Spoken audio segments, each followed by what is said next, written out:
Assalamualaikum warahmatullahi wabarakatuh. Kami dari kelompok D ingin mempresentasikan tentang materi current liabilities, provisions, and contingencies.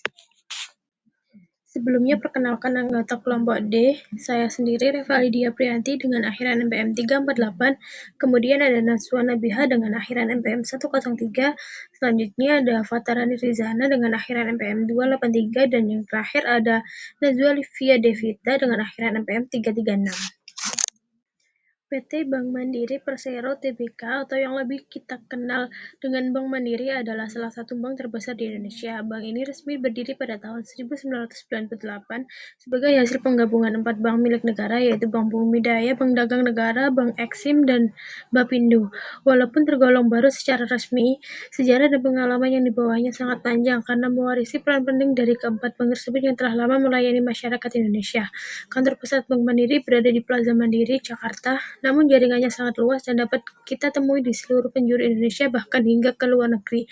Hal ini menunjukkan komitmen mereka dalam memberikan layanan yang mudah diakses oleh seluruh masyarakat.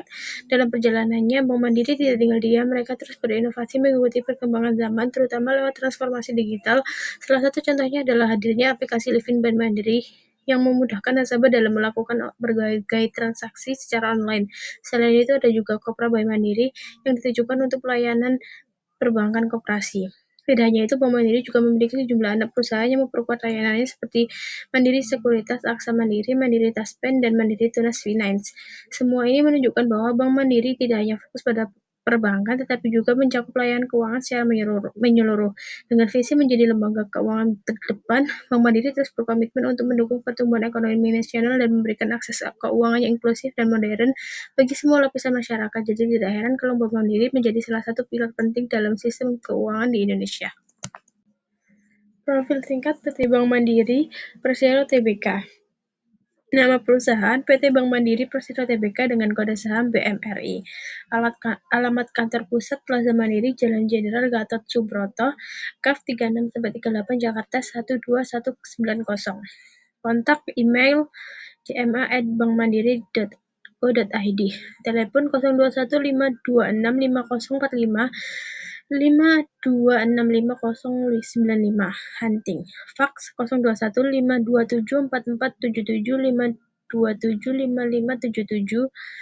NPWP 01.061.173.9 strip 093.000.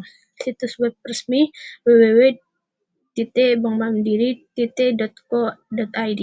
Informasi pencatatan saham Bank Mandiri tercatat di Bursa Efek Indonesia sejak 14 Juli 2003. Saham BMRI masuk dalam papan pencatatan utama. Bidang usaha dan industri. Fokus utama perusahaan adalah jasa keuangan di bidang perbankan, termasuk dalam sektor keuangan industri dan subindustri bank. Baik, selanjutnya kita akan masuk ke pengertian dari liabilitas lancar, provisi, dan kontingensi. Sebelumnya, perkenalkan nama saya Najwa Nabiha Salsabila dengan NPM 240130100103. Lalu, yang pertama liabilitas. Liabilitas adalah kewajiban perusahaan saat ini yang muncul dari peristiwa masa lalu yang penyelesaiannya diharapkan menghasilkan arus keluar sumber daya perusahaan dan mewujudkan manfaat ekonomis. Oleh karena itu, liabilitas mempunyai ciri penting. Yang pertama, kewajiban saat ini. Lalu yang kedua, muncul dari peristiwa masa lalu. Lalu yang ketiga, menghasilkan arus keluar sumber daya seperti kas, barang, dan jasa. Lalu, liabilitas lancar sendiri dilaporkan jika ada dua kondisi. Yang pertama, liabilitas diharapkan akan diselesaikan dalam siklus operasi normal. Lalu yang kedua, liabilitas diharapkan akan diselesaikan dalam waktu 12 bulan setelah tanggal pelaporan. Nah, beberapa contoh liabilitas lancar yaitu yang pertama ada utang usaha, wesel bayar, utang jangka panjang jatuh tempo, obligasi jangka pendek yang diharapkan didanai, utang dividen, uang muka dan deposit pelanggan, pendapatan diterima di muka, utang pajak penjualan, utang pajak pendapatan, dan liabilitas terkait karyawan. Lalu selanjutnya ada provision. Provisi merupakan liabilitas yang jumlah dan waktunya belum diketahui dengan pasti. Nah, perusahaan dapat mengakui adanya provisi jika ada beberapa kondisi. Yang pertama, perusahaan mempunyai kewajiban saat ini sebagai akibat peristiwa masa lalu, misalnya penjualan. Hal yang kedua, memungkinkan arus keluar sumber daya yang mempunyai manfaat ekonomis untuk menyelesaikan kewajiban tersebut. Lalu yang ketiga, estimasi dari jumlah kewajiban dapat diukur secara andal. Nah, untuk contohnya sendiri yaitu perkara pengadilan, klaim dan pengenaan, serta biaya jaminan dan garansi perusahaan. Selanjutnya, kontingensi, yaitu suatu kondisi, situasi, atau serangkaian situasi yang ada yang melibatkan ketidakpastian mengenai keuntungan kontingensi atau kerugian kontingensi untuk perusahaan yang pada akhirnya akan diketahui ketika satu atau lebih kejadian di masa depan yang terjadi atau tidak terjadi.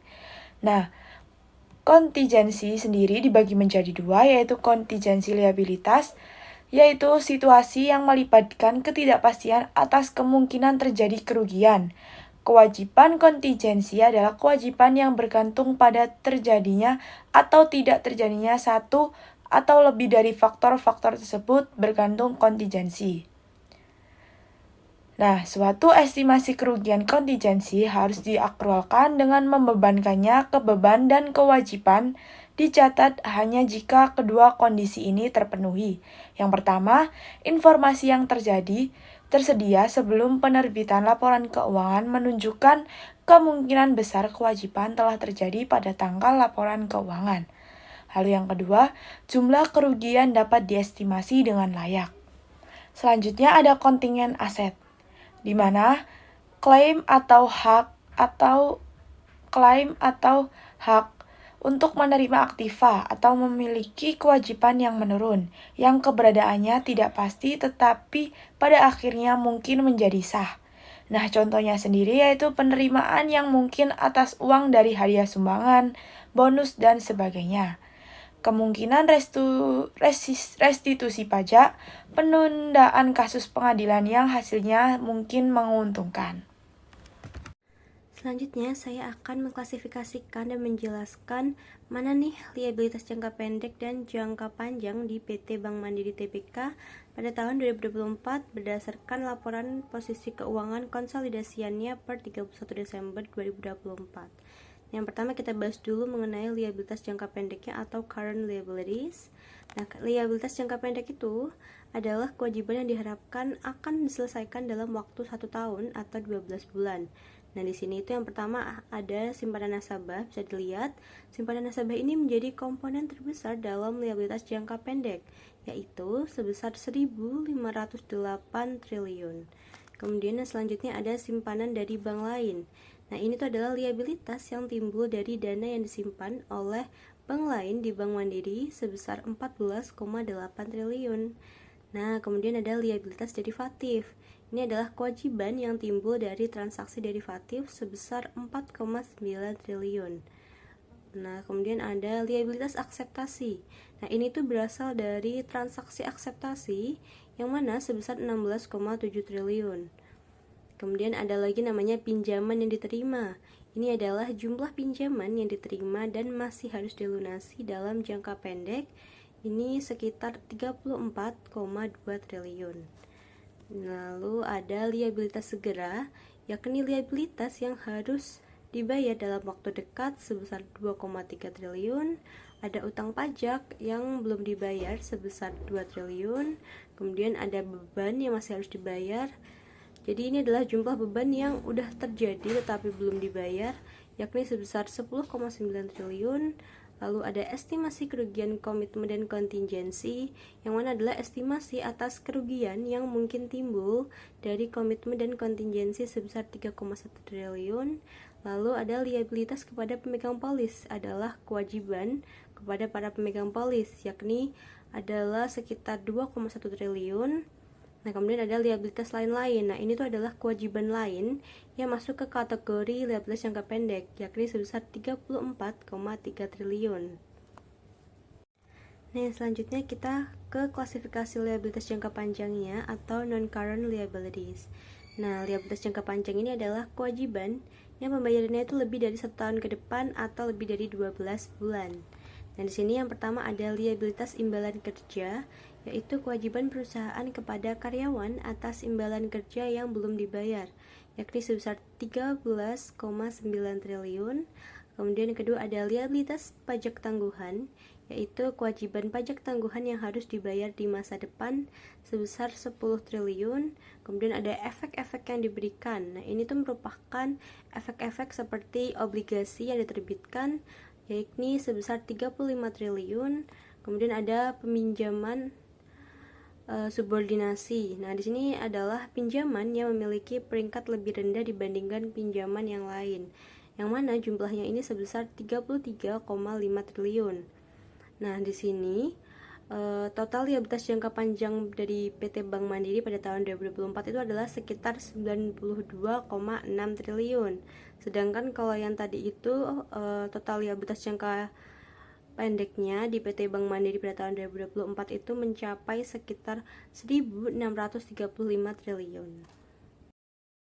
Baik, selanjutnya saya akan menjelaskan mengenai provisi di laporan keuangan Bank Mandiri. Sebelumnya, perkenalkan terlebih dahulu, nama saya Nazolivia Devita Ramadhani, NPM 240130100336. Nah, jadi di laporan keuangan Bank Mandiri itu terdapat provisi di bagian laporan posisi keuangannya di liabilitasnya. Itu terdapat provisi sebanyak Rp264.275. Itu yang tahun 2024. Nah, untuk penjelasan lebih lanjutnya yang di sini itu ada di 63B, yaitu yang ada di CLK nomor di sini. Nah, jadi di CLK itu tertulis 63B itu terkait perkara hukum. Jadi, perkara hukum pada catatan atas laporan keuangan Bank Mandiri itu termasuk ke dalam provisi. Mengapa? Karena terdapat ketidakpastian atas kewajiban yang mungkin timbul di masa depan.